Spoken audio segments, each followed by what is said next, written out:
Hey everybody, peace and blessings to you. I hope this video meets you well. I am Letitia, a homeschooling, home managing, millennial mom of 5. I am an INFJ empath. I am an intuitive. I am an energy reader. I am a light worker, messenger of truth, love, and light. I am an idealist, agnostic, progressive, pro-democracy, pro-truth, pro-love, pro-freedom, poet, woman, immigrant living in the US. And those are just some of the main things that you need to know about me, because I'm about to take you on what I call a thought journey. And I do a lot of thinking. I think that my greatest superpower is my mind, and the way how I absorb information, and the way how I interpret information, and the way how I connect the things that I learn like pieces of a puzzle, bringing together a vision and a story and an understanding of life.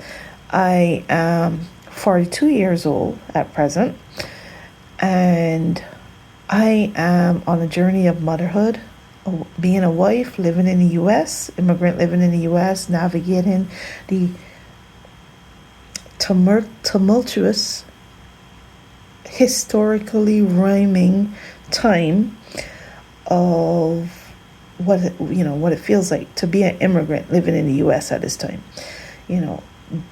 Going back and forth with the decision of whether to leave or to go, but not being able to really make that decision right away, because we're a family of 7. We have 5 children, and we have to really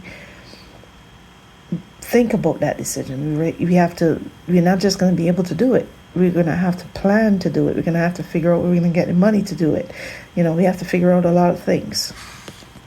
So the whole objective of this video is going to be very authentic. All my videos are authentic, but some, I feel like is a little bit more raw than others, more like unplanned and uncertain than others.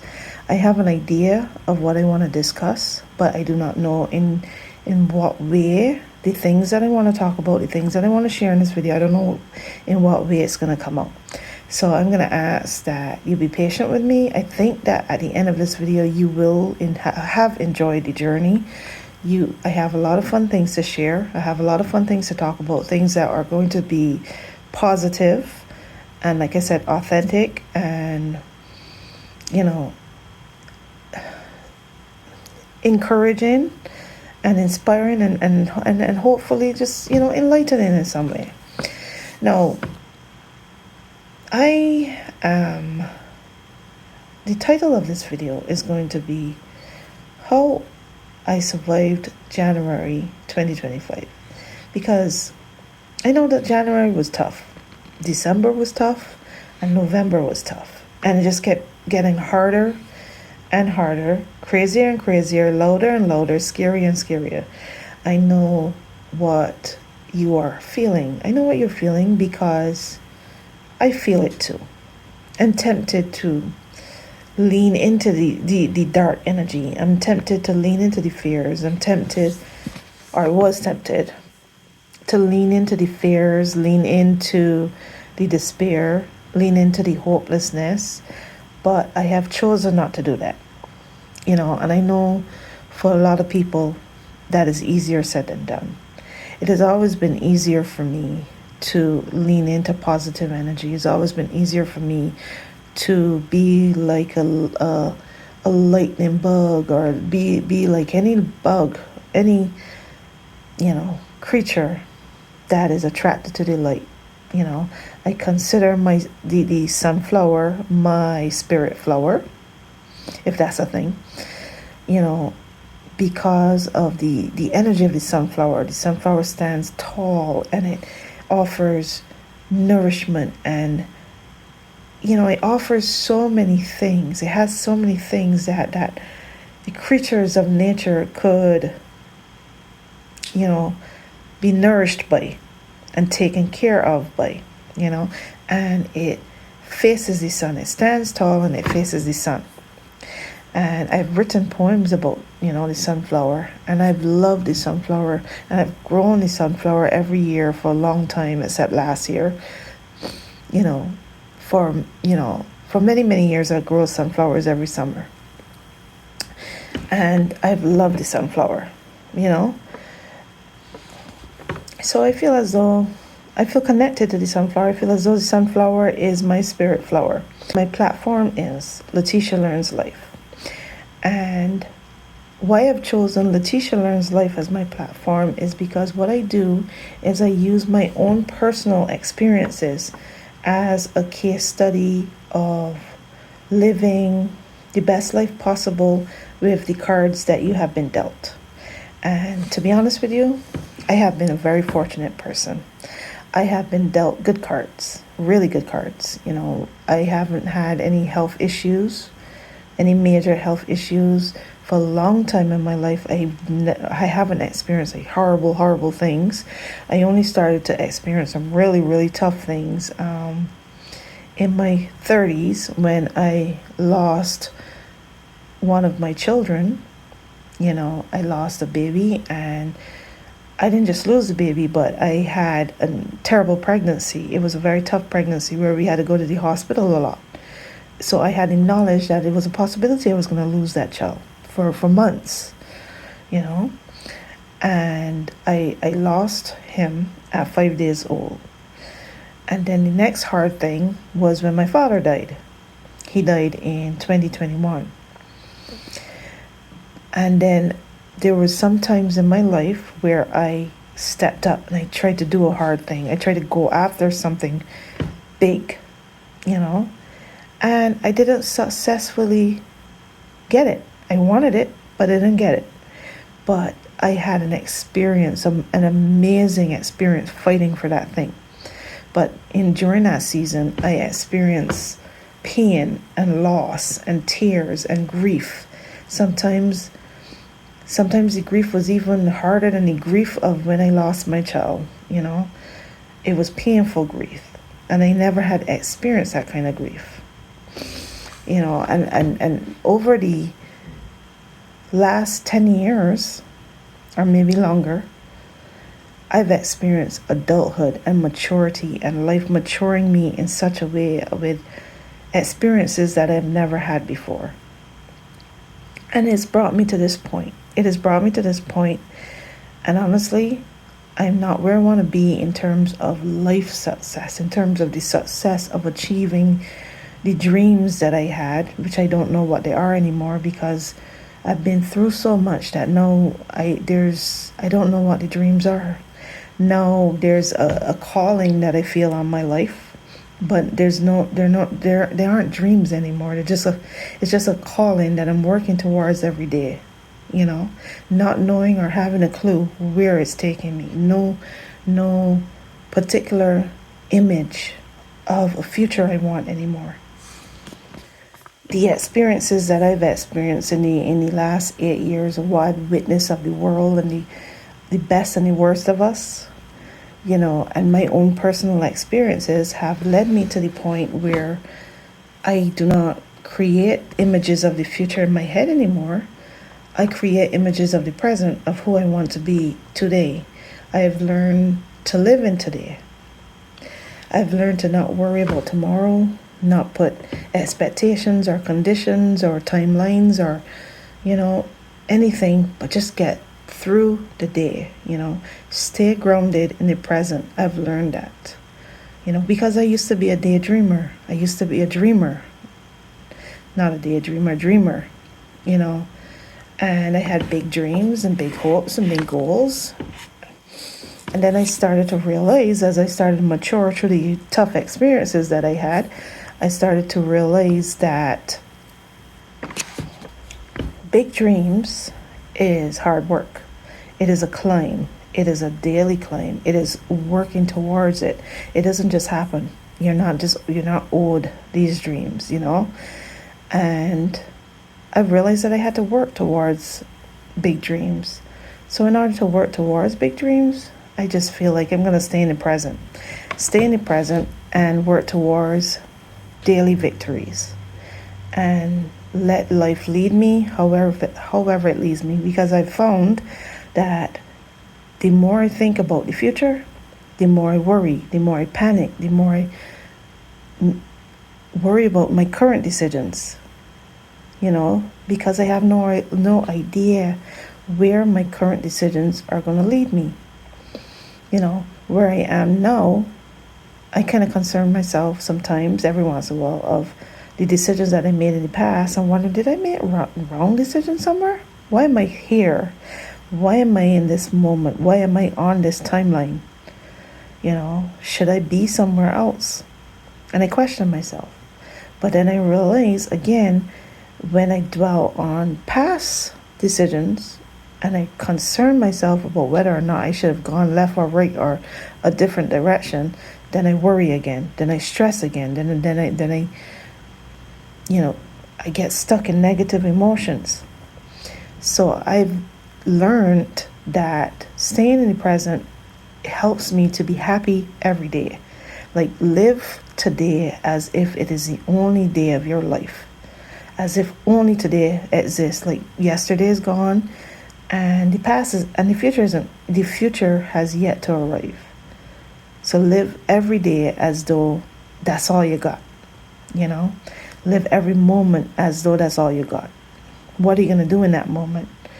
Who you're gonna talk to? What are you gonna focus on? Whatever you're focusing on, focus on that. Don't worry about the next hour, the next 2 hours. Just be where you are. That's what I've learned to do.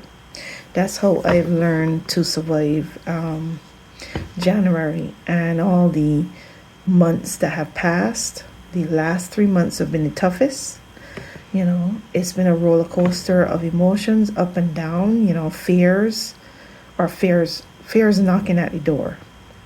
I can't say that I have experienced fear. I feel as though when I went through my loss with my son, that was me having to face a fear. I remember thinking, before that, many years before that, that I can't imagine how I would deal with losing somebody close to me. Losing a child. That was one of my biggest fears. And life made me face it. I had to face my biggest fear. But once I learned that I could face my biggest fear and get through it and survive it, even though I thought I couldn't, once I learned that, I don't feel as though I've ever felt fear in the same way ever again. I don't, because I know, with knowledge and experience, I know that anything that is bad or scary at some point, you can get through it. You can survive it. You can get through it, no matter how bad it is. I lost my father too. And I also got through that. I also survived that. And then I was challenged. I was challenged by losing a dream, having to give up a dream, actually, because I realized the dream was not happening. Eventually, we got to the point where we hit a wall and we were stuck and there was nowhere else to go. And I had to let it go. And that was grief. And I faced that and I got through that. And then these last 3 months that I thought I wasn't going to survive, because it feels like the end of the world. It feels like we have been put in a position where we have empowered somebody and a movement and a force, a dark force, that has the power to end the world, bring everything to an end. And that's, I don't want to say fear, because I don't think I felt fear, but that made me anxious. It made me anxious. I don't think I could think of a different word. And I felt that anxiety in my body. I felt that energy that came from those feelings in my body some days, and I was triggered some days, and I went up and down on a roller coaster. And what I want to share with you in this video is that just yesterday or the day before, I started writing something because I just felt like I wanted to write something, and I just started writing, and I didn't know what I was going to write. So I always start at my center, My center is I am Letitia. That's why a lot of the times I start my video by saying I am Letitia.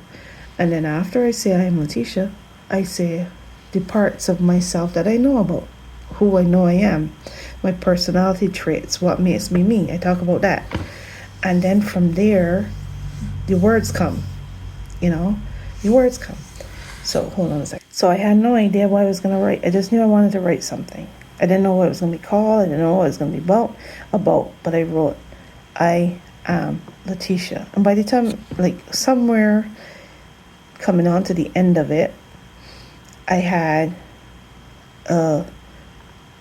epiphany.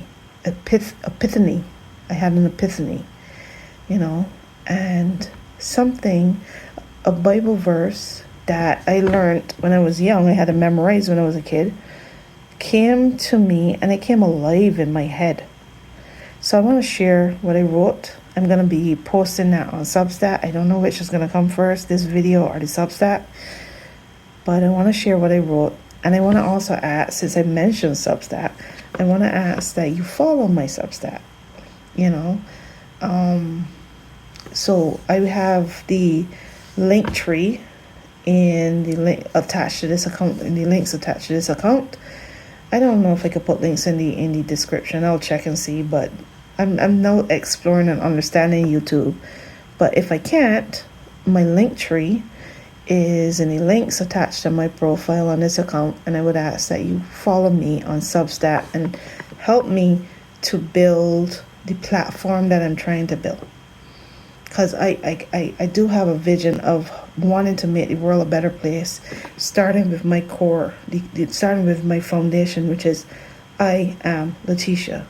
So I'm kind of like the Tyler Perry, Oprah Winfrey type, where I kind of want to build a brand, not outside myself, but a brand. I want to be the brand, per se. And not because I want to be famous, but because I want to use my life as a case study for making the world a better place. Like, how am I, Letitia, going to make the world a better place with the cards that I have been dealt? With what I know, what I can do, who I am, my core, everything that is me. So, I am Letitia. Chosen and enlightened is what I called it. I didn't have a name at first, but the name came to me later. I am Letitia. I am an intuitive, and I know what I know. I wish I could get you to see what I see. I wish I could get you to know what I know. I wish I could get you to feel what I feel. I wish I could paint better pictures with my words. I wish my words were magic. My words were magic words calling you to my message. My message is one of truth, love, and light. I believe I am one of the chosen ones. And I just want to pause right there. I believe I am one of the chosen ones. So here's a thought that came to me as I thought about that. I don't believe that chosen one means I am chosen to live a wonderful life, and other people, and then above other people being able to do that. I mean, I am a chosen one, as in I have been chosen for a purpose, because I have always been being equipped for that purpose. And that purpose is to be a light worker. I am holding the lantern or the flashlight or the source of light. I'm holding it here. And I'm holding the light so that I can help people see their way through the darkness. Now, if we were all just living in the light, if the world was in the light right now, then it wouldn't matter. My purpose and me being chosen for this role wouldn't matter, because the world wouldn't need light. But because we are living in dark times, history is trying to repeat itself. It is rhyming with a very dark history. You could see the similarities if you're aware of things, if you are educated in that. And I spent the whole summer educating myself on the 1930s, 1940s period in Germany, the World War II period, and it really, really, really eerily rhymes. You can see all the similarities. Very, it's kind of like the same kind of things with different names, just different names, different places, different faces, but the same energy. And that is scary. And I do not know how many enlightened people they had at that time, but I know they got a lot of enlightened people now, and I'm one of them. I am a chosen one who is going to help prevent the repeat of history, because that's why it rhymes, and it's not exactly repeating, because we are in a period where there are a lot of light workers, there are a lot of enlightened people, there are a lot of woke people, as they call them. Woke is another way of saying enlightened. People who understand what is happening. People who are trying to spread the truth and the love and the light while being attacked. That is why they are against wokeism, as they say, why they call wokeism dangerous.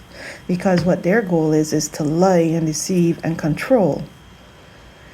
So when I say I am chosen, it doesn't mean I'm chosen to have a better life than anybody else, or chosen to go to heaven and leave people behind. It means I'm chosen to be a light. If people have the desire to have that light, if people have the desire to follow my lead, right?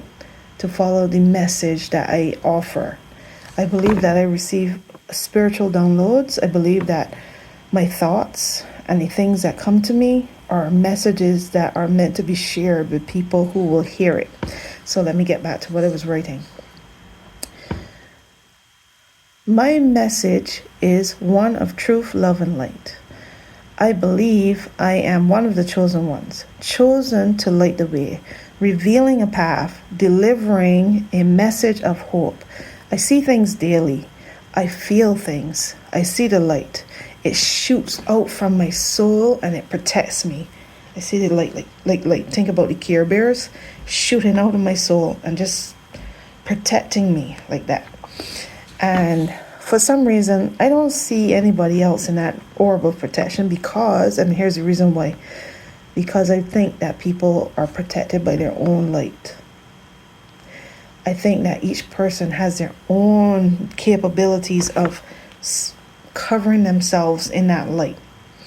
And my purpose is not to bring people into my light. My purpose is to shoot that light out so people could be reminded that they have that light inside themselves as well. Be an example. Give people permission to let their light shine. Give people permission, or remind them that they have the power to protect themselves with the light. And the reason I do not include anybody, even though I'm a mother and a wife, I don't include anybody in my light, is because you cannot protect a person's soul and their mind. That is their job. Because I don't know what they're thinking. I don't know what is getting into their head. I don't know what information they're taking in.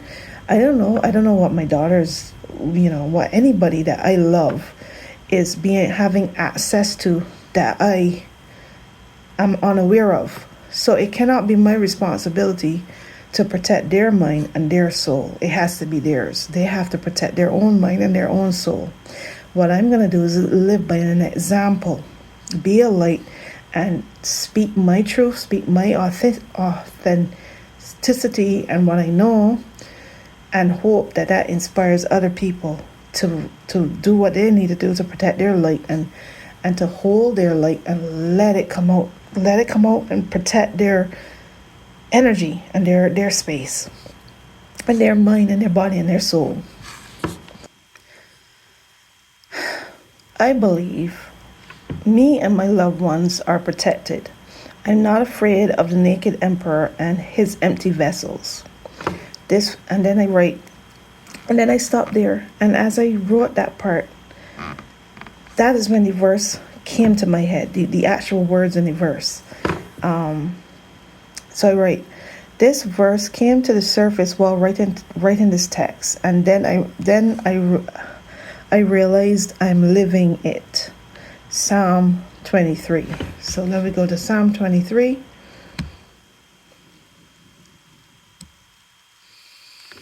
Let me move my phone around a little bit because it's covering the screen. So this is the King James Version. The Lord is my shepherd, I shall not want. He maketh me to lie down in green pastures. He leadeth me beside the still waters. He restoreth my soul. He leadeth me in the path of righteousness for his name's sake. Yea, though I walk through the valley of the shadow of death, I fear no evil, for thou art with me. Thy rod and thy staff, they comfort me. Thou preparest a table before me in the presence of mine enemies. Thou anointest my head with oil. My cup runneth over. Surely goodness and mercy shall follow me all the days of my life, and I shall dwell in the house of the Lord forever. And, that verse came alive in my head, because I feel as though we are walking through the valley of the shadow of death. We're going to experience a lot of death around us, because the darkness is creating the energies for a lot of death. We have death that is just regular death, and death that is intentional death. Genocides. We had a plane crash. There were actions that were taken that, common sense would say most likely has played a role in the plane crash that just happened yesterday. It's highly unlikely that they're not connected. And then you have the person responsible for the actions taken that led to that, blaming the wrong people, putting the blame on ridiculous things, right? For divisive and dangerous reasons. That leader has created an environment where death is highly possible, like intentional, preventable death is highly possible and probable. So we are going to be walking through the valley of the shadow of death, but we have to not fear the evil. We have to not be afraid. We have to not give up our freedom and our free will out of fear. And then the beginning part, when it says, I lay down in green pastures, he leadeth me beside still waters. That basically means he keeps me calm. One of the things I dislike about the Bible wording of stuff is the patriarchal wording of stuff. So the he and the masculine energy annoys me. But basically, spirit lead me, making me lie down in green pastures and leadeth me beside still waters, meaning spirit keeps me calm and restoreth my soul.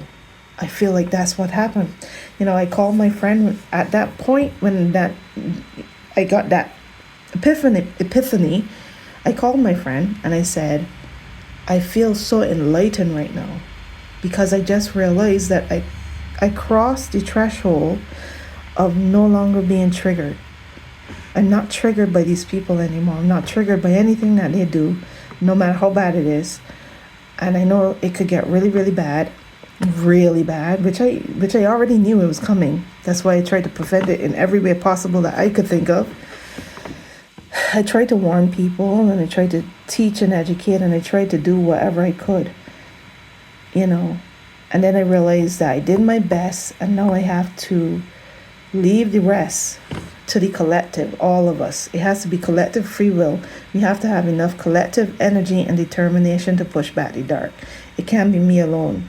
So I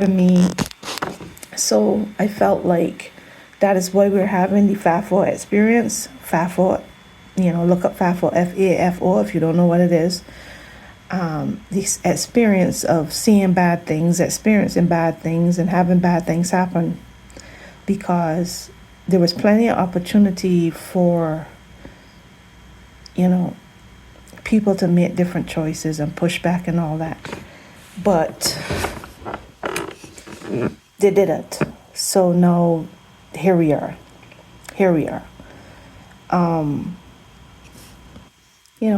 So, and then it says, thou preparest a table before me in the presence of my enemies. Thou anointest my head with oil, my cup runneth over. One of my biggest concerns was that if the evil entity destabilizes the economy in the country in which I live, how am I going to provide for my family of 7? How are we going to survive as a family of 7? My boys are eating. They're eaters now. Everybody eats a lot. It takes a lot to feed this family. And yes, the price of eggs is a killer. And we've had to try to be creative. We've had to try to be creative with how we spend our money and the food that we get and shopping around. And that we had to be creative. We're still learning. But we have been provided for. We survived January, as I said. We have been provided for. And a lot of the things that were worries at the beginning of January are no longer worries at the end of January. And that gives me hope and belief that, yes, thou will prepare a table for me in the presence of my enemies, and you and anoint my head with oil, and have my cup overflowing, running over of blessings. So this verse is the embodiment of where I am at in my journey right now. Surely goodness and mercy shall follow me all the days of my life, and I shall dwell in the house of the Lord forever. Surely I will be blessed. I am going to be blessed no matter how the world burns around me, and I don't want it to burn around me. And when I say burn, I'm just talking about, I feel like the infrastructures of corruption and evil and capitalism, is that a word? And the things that need to come down are going to crumble. The walls are going to crumble. The structure is going to crumble. And we're going to have to be creative of how we live and how we survive and how we do things. But I truly believe that there's a better world on the other side. Only by the collective free will. Only if we raise our vibration. And I feel with my whole heart and presence that the vibration is being raised, and the light workers, the chosen people, the woke people are still in it. They're still in it. They haven't given up. They are stepping into that light, stepping into their power, using their voice, and fighting still to push back the dark. Okay, so out of curiosity, because like I said, I did not like the patriarchal versions of how the Bible is worded, I'm so over the masculine energy. I'm so over the patriarchy, to be honest. And I'm ready for the rise of the divine feminine. And I feel, in my personal feeling, is that doesn't mean that only women will lead. I feel that means that there will be a restore of balance between the feminine and the masculine, because that is what will create harmony and balance to the world, bring harmony and balance to the world, and better leadership. So we have to, the divine feminine has to come from down here and raise up, and create balance. That's my thought. That's my feeling on it. And I also feel like that divine feminine energy is not only in females. It is an energy. It is a way of being in people, because I believe that inside of us there is both the masculine and feminine energy. But a lot of these things take more study, but that is my thoughts based on what I know so far. So here I found, I was curious, so I typed into the search Psalm 23. So I typed into the search Psalm 23, divine feminine. I wanted to see what was going to come up, and I couldn't believe I actually found something. I might not be so lucky with all verses, but I actually found something on someone's blog, Sally's Journey, and at the top it says, Eternal Echoes, hoping to be a different person tomorrow from the one I am today. So this is a blog, and it was posted on May 12th, 2008. May 12th, and it was posted on May 12th, 2008. And it says, she comes, dash, Psalm 23, dash, a feminist rendition, and then in parentheses for Deb. Right? So this is really cool. This is really, really cool. She comes, my guide, my comforter, calling me to follow.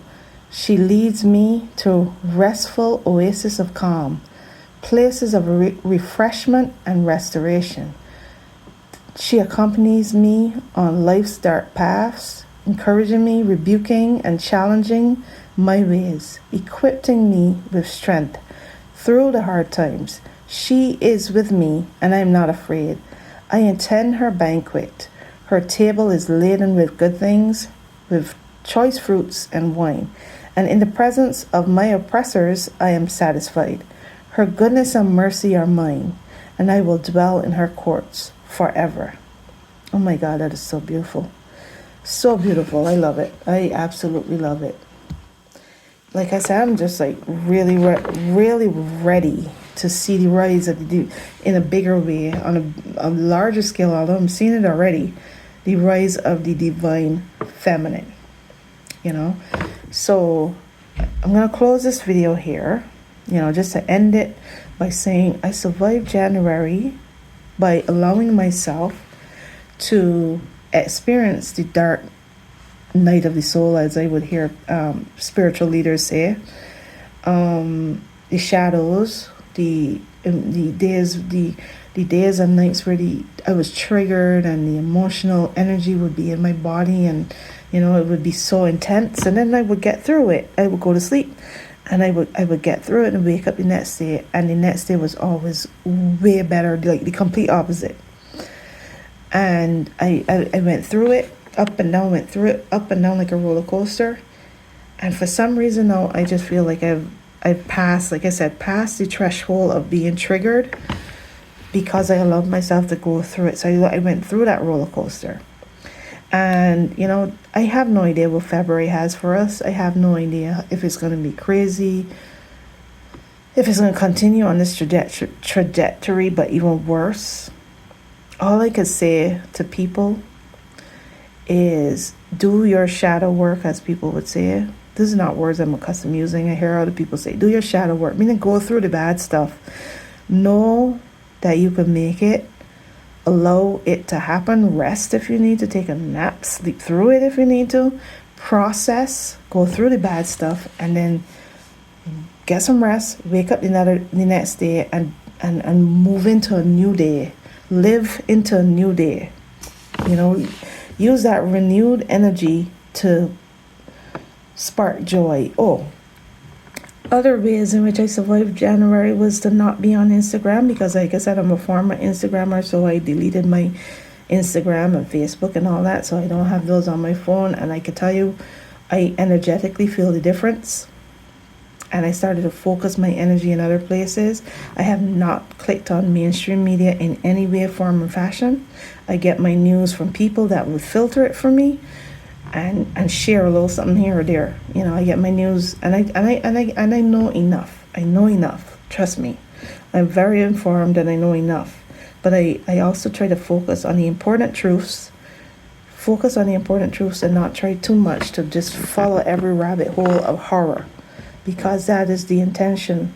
There's a word that y'all need to know called blitzkrieg, if I'm saying it right, blitzkrieg, or you know, it's a German word that spoke about, I looked it up today, that spoke about, you know, the German, that's a German form of a German military tactic that uses the surprise attack with concentrated forces to quickly overpower the enemy. The term translates to lightning war. And I feel like that's kind of, we're experiencing something like that, where there's so much happening so fast that it's hard to, you're disoriented and you can't focus because it's happening everywhere. You need to just zone in and focus on something in particular. Focus on what you can control and let everybody focus on what they can control and what they can fight. Let everybody do their role and do their part, and you focus on your part. So what I've been focusing on is building my platform so that I could deliver my message of truth, love, and light, so I can help raise the vibration, because the sooner we raise that vibration and we collectively decide to push back the dark and not let the bullshit, trick us into handing over our freedom up front, the sooner we do that, the faster it's over, the faster it's done, and the faster we can move into a better future. So that is what my part is. I'm doing my part. So another way that I survived January is I celebrated the wins. As I said, I mentioned it in this video, celebrated the wins, all the wins, the little ones and the big ones, although I am not sure if I guess I had big ones, the little ones and the big ones, all the wins. Every little win. If I get a new subscriber today, I'm celebrating that. If I have a new comment, it may not be 5 comments, it may not be 10 comments, it may not be a lot, but it's progress. Every little bit of progress matters. So celebrate the wins because it all matters. And rest. Make sure you rest.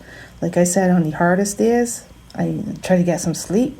I try to remind myself that I ain't gonna feel this way tomorrow. You're just tired. You're energetically worn out and you can't really do anything.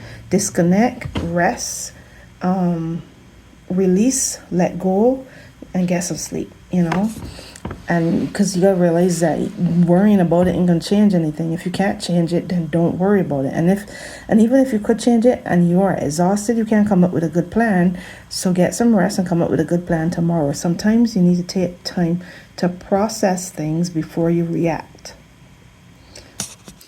And as other people will say, this is a marathon and not a sprint. It is daily actions towards victory. Daily actions towards it's a climb. And you can only do the parts that you could do, and you are no good to nobody if you are fearful or depressed or worried or stressed out or drained or exhausted or any of those things. So you have to take care of yourself first. Taking care of yourself is a main priority, and we're not in the point where all the things, all the sources of joy, all the access to things that bring us joy has been taken away.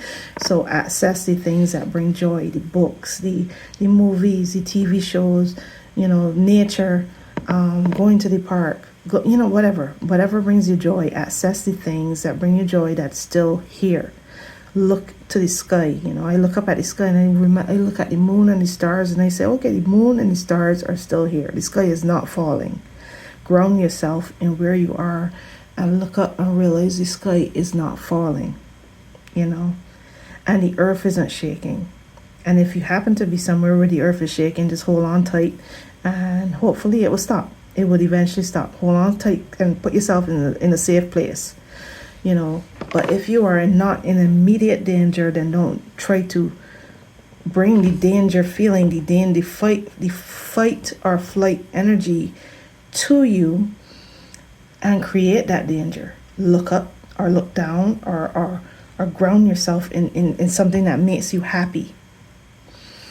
And those are the things that I try to do to get through January.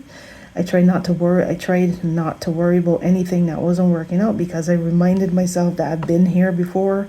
I've been in bad situations or challenging situations before, and it came to an end. It didn't last forever. We got through it. So this is just another one of those situations where we just got to get through it. We just got to get through it. So I think that is a good place to close off. I think that I offered the best advice that I could give. I know that you are accustomed I know that you're accustomed listening to people that might have shorter videos, or you may actually be accustomed to listening to people longer videos, but there might be more bigger platform people. Well, just to let you know that all these big platform people that y'all enjoy and that you like, those are small platform people at some point. So a small platform person doesn't mean that that person doesn't have good content to offer. It just means that we're building and we need investors, and by investors we need your help. So I need your help. I need you. If you made it to the end of this video, which is really damn good, if you made it to the end of this video, I need you to like or subscribe or comment. I need you to engage and help me with the algorithm stuff. And going to my link tree in the profile to follow me other places. I'm on Blue Sky, and I'm on Blue Sky and Substack, and help me to grow. And the more you help me to grow, the more I can invest in things to improve the quality of my content. I have the message, I have the will, I have the ideas. I just need the resources and the engagement and the help. So thank you for watching. I know this was a long one, but I think it's worth it. I would enjoy listening to it. So peace and blessings, and let's do February. Let's do this. Let's do February. We got this.